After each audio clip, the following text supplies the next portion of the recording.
access to medicines and the role of corporate and social responsibility, crafting a global pharmaceutical integrity. So the focus of this topic is mostly on the lack of access to medicines and how are we able to address that issue in an ethical manner.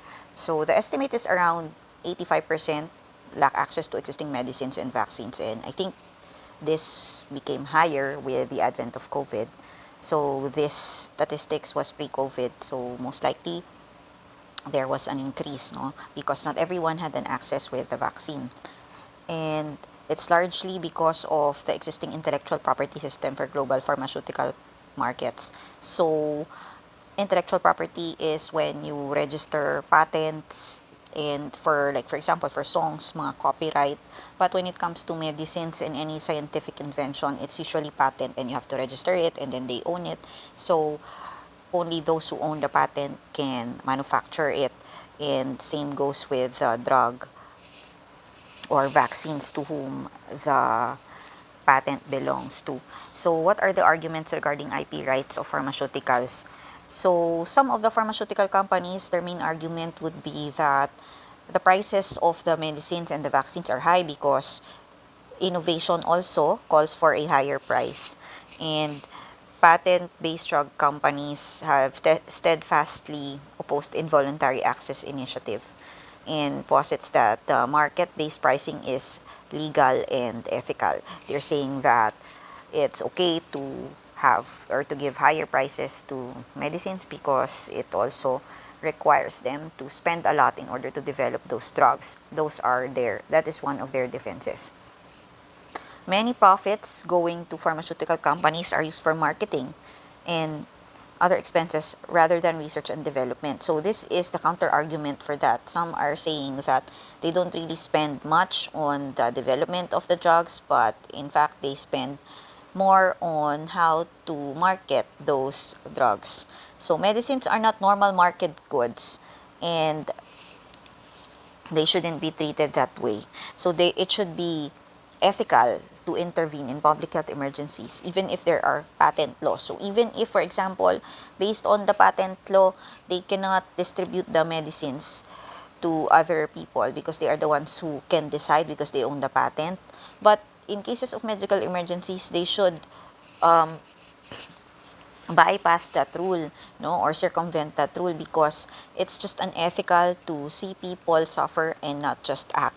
And this is unlike medicines should never be likened to regular commodities wherein they can really withhold the distribution of such commodities because of financial reasons, right, or for profit. But in this case, this involves the health of the people, so it's really unethical to just stand by there and not do anything. So what are the arguments regarding IP rights of pharmaceuticals? So many of the profits going to pharmaceutical companies are, like what I said, are actually used for marketing expenses and not research and development. So what are the possible solutions? So these are some of the solutions that are being proposed: differential or equity pricing. So sold cheaply or donate to low medium income countries. So what they're saying is for rich countries, like for example antiretroviral drugs, those are relatively expensive. So what they are proposing is that the prices of the antiretroviral drugs would differ in first world countries than in third world countries. Just like when you have books that have versions for third world countries, they're not hardbound, the paper is not that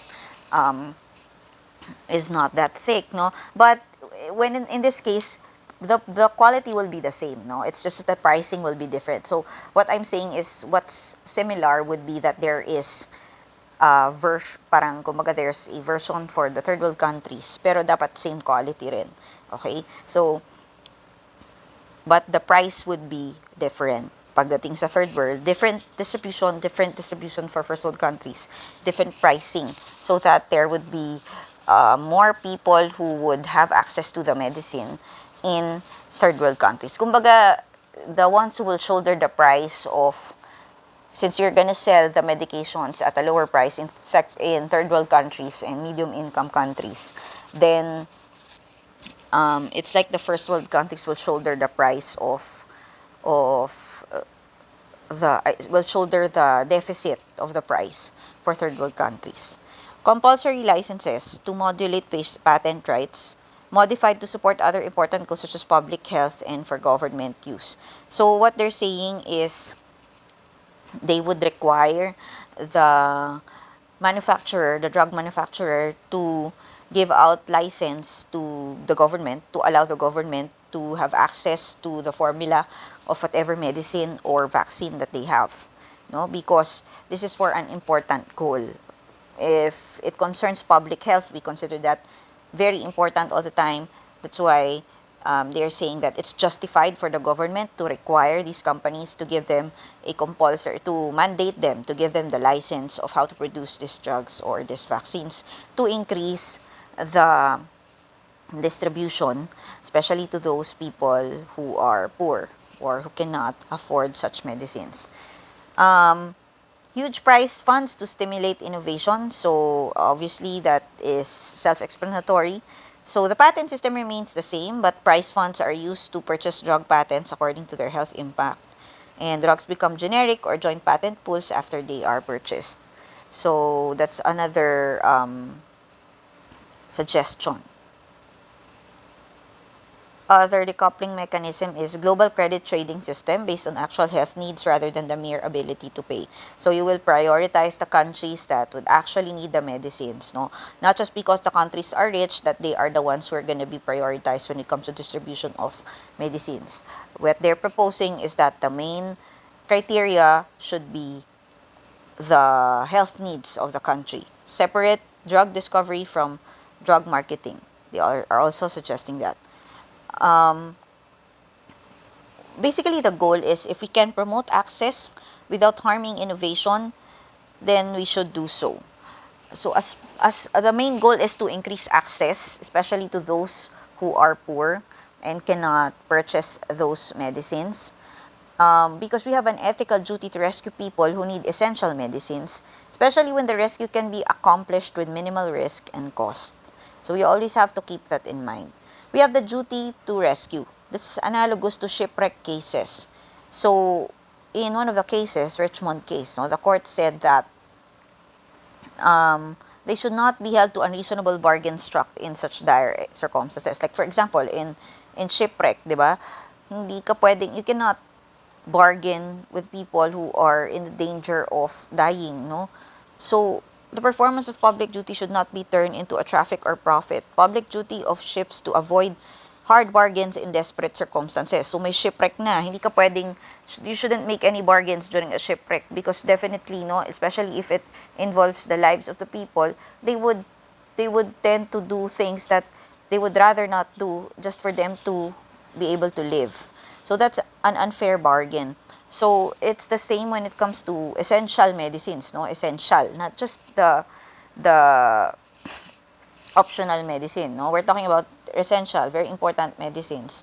So we all have the duty to rescue and not put the people in a position where they would be forced to bargain, no? Especially if it's their health that's involved, no? And this is very applicable when it comes to the pharmaceutical industry. So global pharmaceutical companies refuse the notion that they are ethically compelled to rescue others by providing their drugs equitably to the poor. So if it is in our power to prevent something bad happening without thereby sacrificing anything of comparable moral importance, we ought morally to do it. So we are saying that because pharmaceutical companies, they don't think they have the duty to rescue patients. But as one of the famous ethicists, no, Peter Singer, has said, if you can prevent something without causing you any great harm or without you sacrificing anything major, then why not help it? And it's like that when it comes to pharmaceutical companies. These are very big, very successful pharmaceutical companies. So it wouldn't hurt them so much if they try to make the drugs that they make accessible to third world countries and then just price it the same.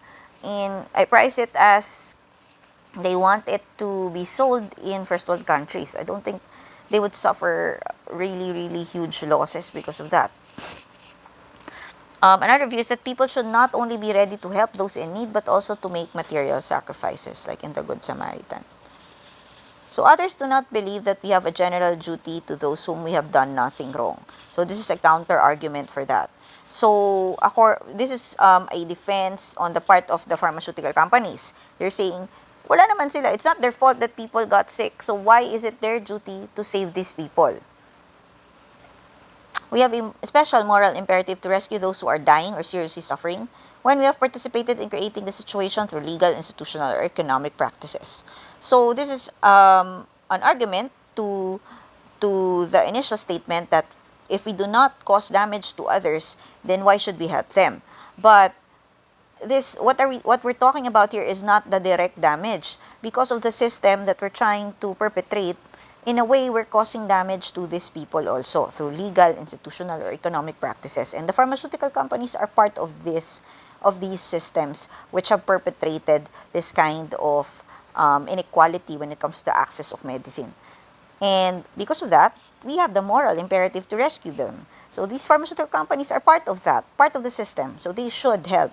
No? They could not have caused directly the diseases of the patient, but they perpetrated that kind of system that caused the inequality.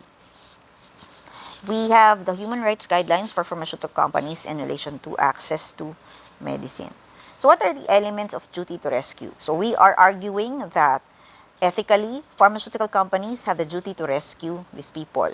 So number one is the importance of the rescue, capacity of the one who will rescue, okay, of the bystander. Kasi in this case, no, while the pharmaceutical is not the cause of the disease, they're just like bystanders who are letting these people die or their disease progress because they do not make their drugs available to everyone, or they make it really expensive that people who actually need it are unable to purchase it.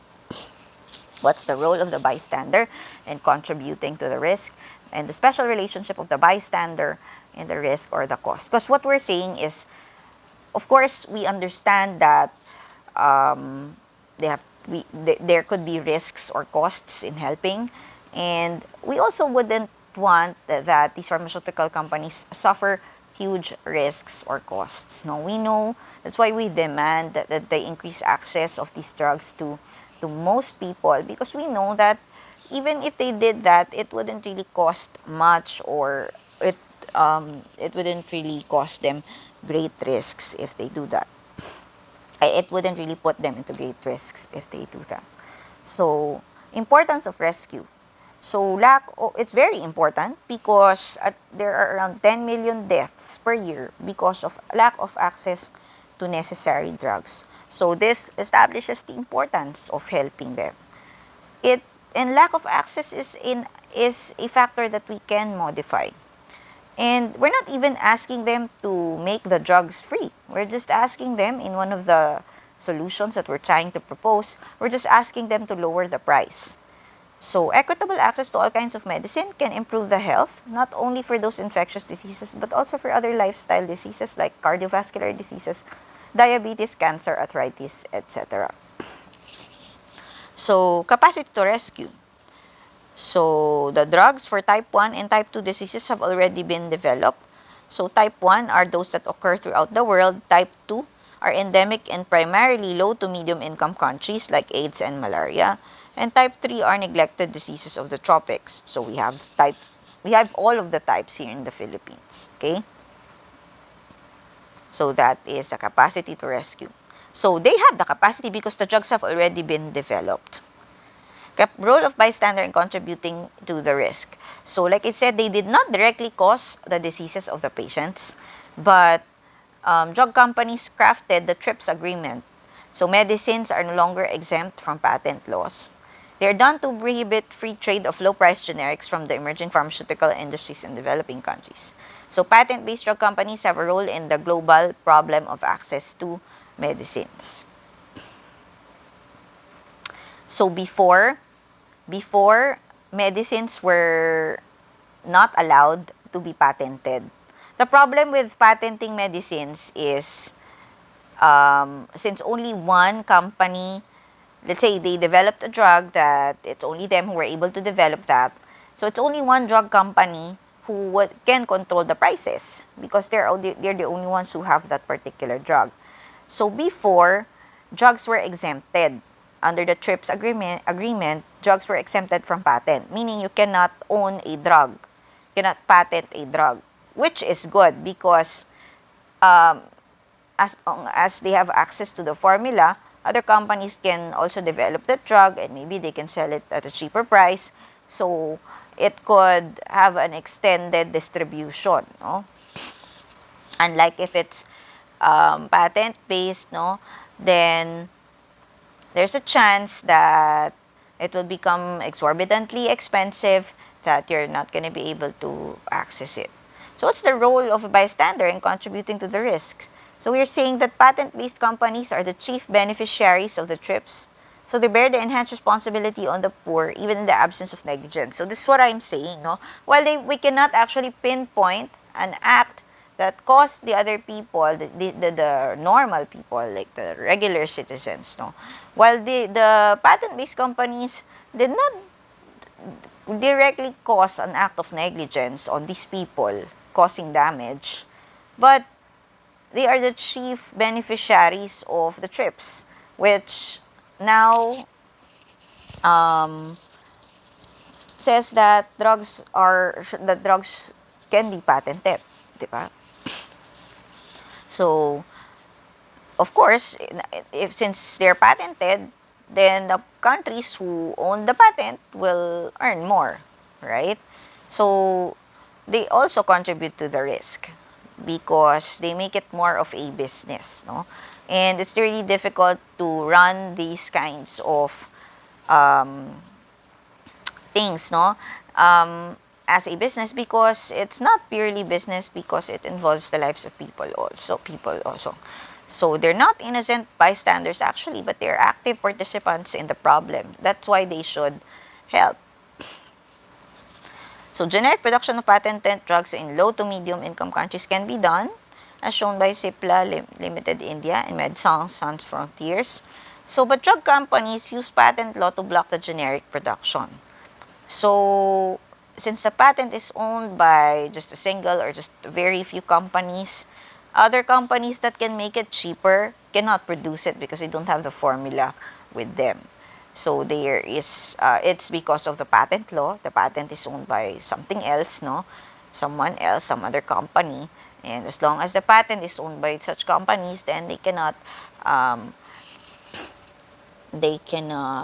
produce that medicine, okay?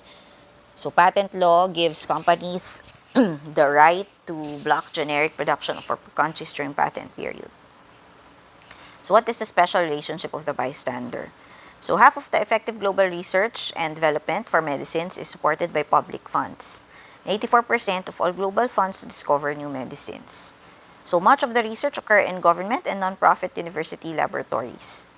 Thus, the duty of the bystander, the pharmaceutical companies, is more salient when it has received public support for the task at hand. So it's not new.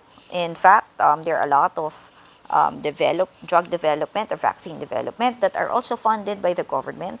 Sometimes it's fully funded, sometimes it's not fully funded, but all the same, the bystander has a special relationship also with the government, and the government is primarily concerned also with the public health of the people. So, since they benefited from the government, they are also at a duty. No, this gives them additional responsibility to really help the people because they actually benefited from the government. If rigorous efforts are done to block or prevent rescue, it becomes misfeasance or possible violation of both tort and criminal law. So what is the risk or cost to the bystanders? So is there an ethical duty to provide assistance to the poor? Obligations upon the wealthy. So sometimes it appears like you're trying to put obligations upon the wealthy to divert some of their resources to help improve conditions for the poor. The argument is that companies are conducting a business, not a charity. But again, we have explained previously that when it comes to medicines and actual health problems, no, we cannot just compare the sale of pharmaceutical products to normal commodities. So the primary reason for pharmaceutical companies not to openly share their pharmaceutical knowledge is because they wanted to safeguard their profits. And it creates an artificial scarcity of knowledge to promote future innovation. So it is being suggested that there should be sharing of non-rivalrous knowledge while retaining optimal innovation incentives. So risk or cost to the bystander. So why share? Poor populations are actually just very modest markets for global patent-based drug companies. So foregoing the markets will not harm the innovation to a significant degree. So free riding of the world's poorest is not only possible but entirely appropriate. So we have the patent buyout model. So one of the proposals also a while ago. So generic companies will purchase pharmaceutical patent rights for low to medium income countries, and then generic competition will stimulate production at the lowest sustainable cost, maximizing equitable access. So what is the risk or cost to the bystander? So pharmaceutical industries claim that more than 1 billion on average is used to develop a new drug. But however, even if they claim that, we have little verifiable or transparent data available. The National Science Foundation survey, only 1.3% of pharmaceutical revenues after taxes are devoted to discovering new molecules. Now, let's go to xenotransplantation.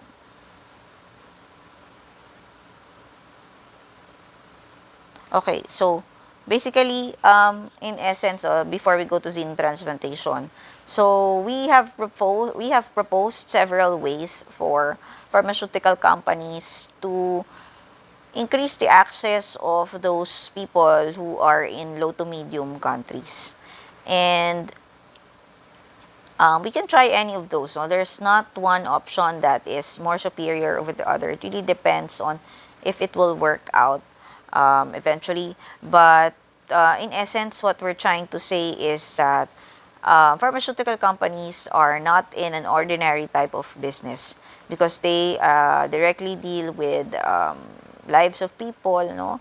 Just like the practice of medicine, they are directly dealing with our health, no? There's the chance of survival, and in essence, they have to help us, no? They have to help us because having these diseases and having these drugs developed but just merely lacking access for those is parang inhumane siya in a sense. So, kasi parang you cannot just stand there while these drugs that could actually save people, these are essential drugs that could actually save people, are readily available. No, it's just that they're very expensive. Now, xenotransplantation. So, what is xenotransplantation? It's the cross-species transplantation. So, during your second year, we have discussed transplantation from one human to another. But this time around, we're going to be discussing transplantation of cross-species, no? Transplant of one species to another. Xenograft is the implantation of animal cells, tissue, or organs to a human recipient. So from animal, so the implant will be coming from an animal and then it would be donated to a human recipient because there is a shortage of donor organs. Okay, it's really difficult to find a compatible donor, okay, and a recipient. So there is the consonant type wherein two biological species are close both genetically and biologically. For example, monkey species or apes to humans. While there's this consonant type, which is not an obvious genetic closeness, just like when you try to transplant the heart of a pig to humans. So this is the history of xenotransplantation. It has been going on for quite some time since the 1600s, no? 1628, animal blood flowed in human veins, so they tried to transfuse animal blood in human veins. And catgut suture has been in between this time period, no? It's kind of far. I don't exactly know when, no, but the catgut suture have that is made from intestines of sheep has been developed. 1963 is the first transplant of a chimpanzee's kidney into 13 patients. And then 1984, a baboon heart has been transplanted into a baby. 1992, the baboon's liver was transplanted. So ethical issues, consequentialist view. So a theory that suggests that an action is good or bad depending on its outcome due to the consequence and complications of xenotransplantation. So is xenotransplantation a good or a bad thing? It has adverse effects. Okay? And there could be complications. So we cannot really say that it's purely ethical. From a utilitarianism standpoint, greatest good that you provide to the greatest number. Treatment is expensive. Pathogen-free organs are expensive. Insurance may not cover xenotransplantation as it's not cost-effective. So as you can see, it's not cost-effective. Because if you want pathogen-free, we want it pathogen-free so that it would not result to any, excuse me, so it would not result to any refusal, no, of the implant. Okay. Yeah, so insurance may not cover xenotransplantation because, as like I said a while ago, it's not cost effective. It also can be easily exploited in developing countries where regulations may be more lax. From a deontological perspective, morality of an action is adjusted based on the adherence to a rule or principle. Playing God and being unnatural. So the rule or principle is that we shouldn't play like gods, and connecting the part of a human to an animal is unnatural. It's like we are interfering with nature, both in order and structure, which are essentially good already. So we do not need to change it. And we also have laws for protection of animals. The suffering of an animal may or may not be acceptable for the improvement of a human patient. So what are the counter arguments? So from a deontological perspective, kasi what we're saying is it's not natural. No, based on the rules, it's not natural. So counter arguments to that is we do not have any definition when it comes to what is natural. Natural is not necessarily good, while unnatural is not necessarily bad or inappropriate. Like for example, flood is natural, right? Controlling the flow of waters through dams, does that mean that it's bad or inappropriate because it's not natural? So that is the argument to that. Pro xenotransplantation arguments would say that it saves more lives, it can decrease distress and suffering. In theory, it increases survival time. Issues of long-term impact or quality of life like immunosuppressants or risk of zoonotic infections. So that's also one of the considerations. Foreseen endogenous retroviruses. Limited long-term data outcomes to make ethical analysis difficult. So, ethical issues. Risk of zoonotic infections, it 4% issues. So, we should have vigilant post-op monitoring, restrictions in daily activities, and socializing to prevent wider public from zoonosis. And procedure will have long-term obligations that will restrict the ability to give informed consent even for a well-informed patients.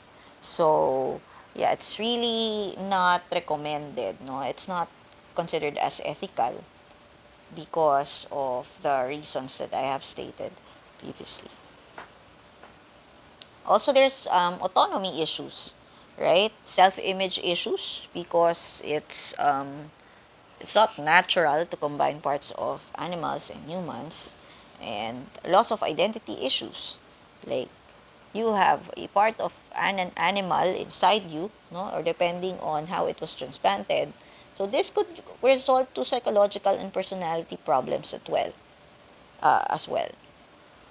So it's really difficult to make a decision since a patient is primarily driven by an instinctual wish to survive due to lack of other viable alternatives.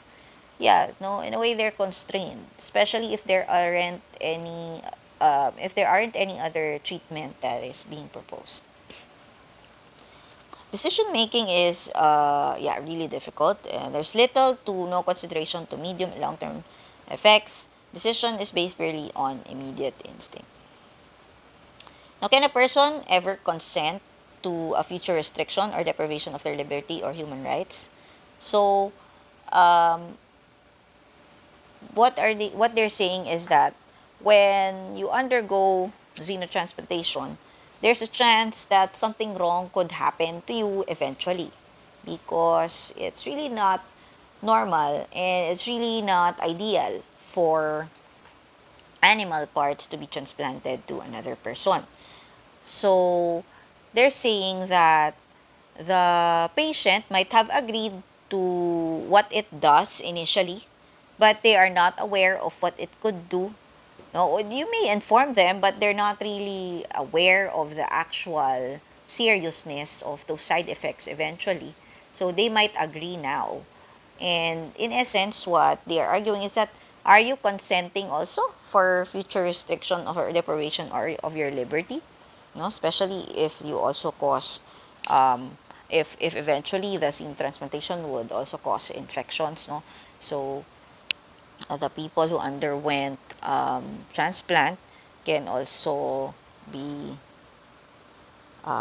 deprived of their liberty, no? Especially if they are spreading diseases or they have suffered the disease more worse than others because of the rejection that they have been experiencing because of the animal part that was transplanted to them. So, like I said, there's a risk for zoonotic infections and there's a need for surveillance and possible quarantine of contacts. Now, let's go to genetic engineering. So, due to the increased risk of rejections, to avoid hyperacute and acute rejections, we try to perform genetic engineering. Like, for example, E. coli, which is the first bacterium to be genetically changed. And you also have transgenic animals. So in this chapter, we also give importance to animal rights. No, it's unethical to destroy anything that pertains to animal welfare, as long as these animals are not pests, no, or a danger to where you are, or in danger or a threat to the people around you. To disrupt the harmony between the animal and its environment is to harm the animal, according to some ethicists, because they believe that animals are sentient. They live free from pain and suffering, and if benefit and safety is proven, um, compromising animal welfare to save a human life is justifiable. So now let's go to genetically modified organisms. So we try to create and patent new life forms. Like for example, the mighty mouse, no? I think they were trying to develop the muscles of the mouse. So for vaccines, drugs, cancers, aging, cystic fibrosis, muscular dystrophy, is it morally permissible to genetically modify living organisms? Moral permissibility of patenting organisms once they are created. So, animals, the transgenic animals are genetically modified animals, and they are usually used to disease models for medical reasons, and bioreactors producing proteins for use in pharmaceuticals, mice for cancer research, sheep, they use the sheep for its factor 9, and animal interests are taken into consideration because they're sentient. So ethicists use this approach, okay? We have the moral responsibility to modify biological organisms or patent new forms, but we should assess those in terms of consequences of doing so, particularly in terms of human and animal welfare. So why are you doing these modifications? No, because some ethicists view it as um, us trying to be gods, no? But I guess it's not entirely unethical unless you're able to justify the modification.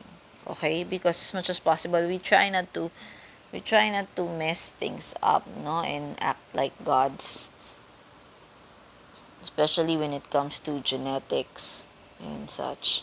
Okay?